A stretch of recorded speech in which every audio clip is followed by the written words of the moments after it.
in Daliganj also, and how that place was shaped, the physicality of that place, and how it changes over time, and how it also remains the same.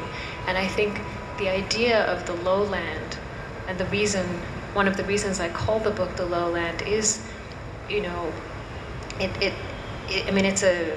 it's literally a place of absence and presence, right? Because when it rains, it floods, and it's one thing, and then the sun burns off the water and it becomes another thing, and the presence of the water comes and goes. And I think, I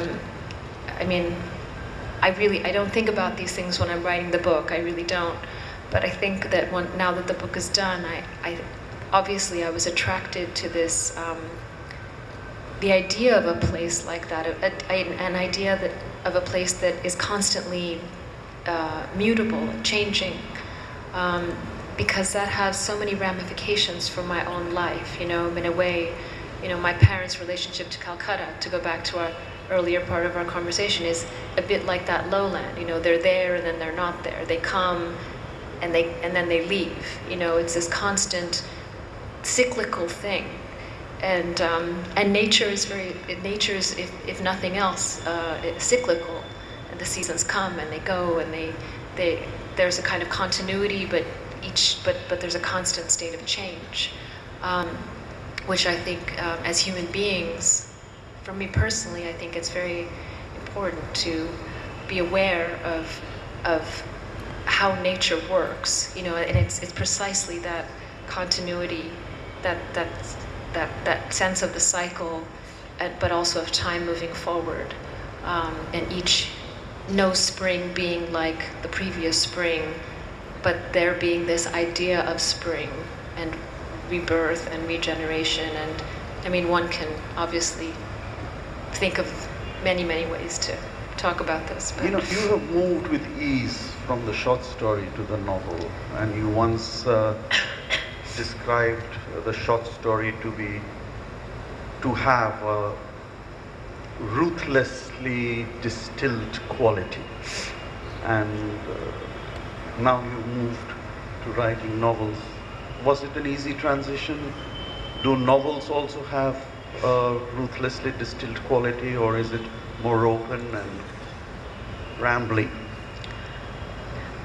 I like novels that are more distilled, but I also love novels that are all over the place and dense and layered, like Hardy's novels. Though Hardy's novels are very clean at the same time, though expansive.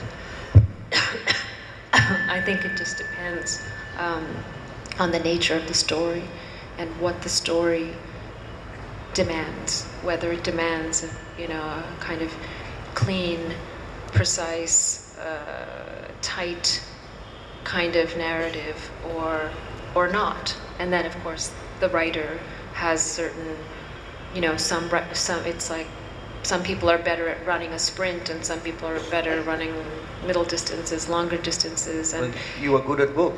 Well, I like reading both. And I think because I like reading both, I enjoy working in both forms. I don't like the idea of short stories being thought of as inferior, because some of the most powerful things I've ever read have been short stories. They're like poems. They're not poems. Poems are another category, but I don't think of them as, in any way diminutive, is what I'm trying to say.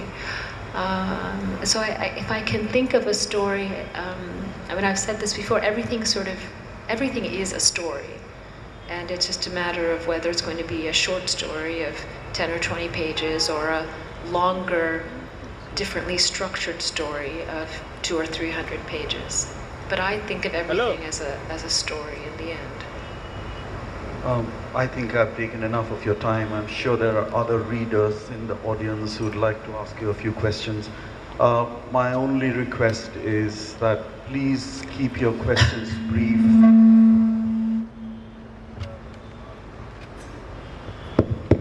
And also keep it a question. We don't want a critical commentary at this stage on what Jhumpa Lahiri has written. Anybody? Yes, right at the back. Is there a mic? Is there a mic going around?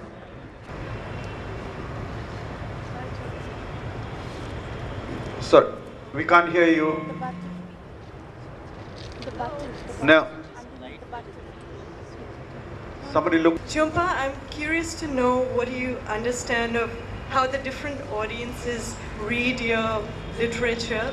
Indian audiences, Western audiences.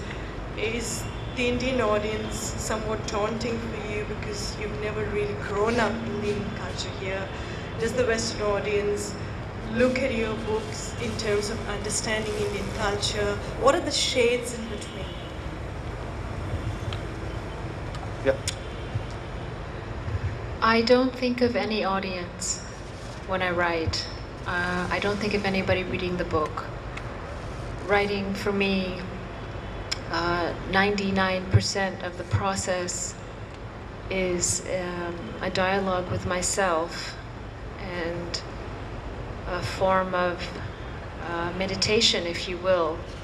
It's an extremely private act, and even now, I can say, as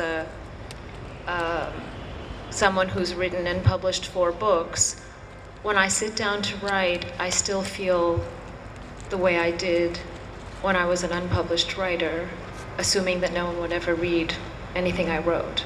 And I think that's a very healthy place to be as a writer. Every book is the first book. Every book is the first book, and every book is written out of, for me anyway, I mean, it's a very complex question, and I don't mean to, I don't mean to make it simple, because it's not. I mean, obviously, writing is, among other things, a need to communicate, right? But I'm not aware consciously to whom I am communicating when I'm writing. All I know when I write is that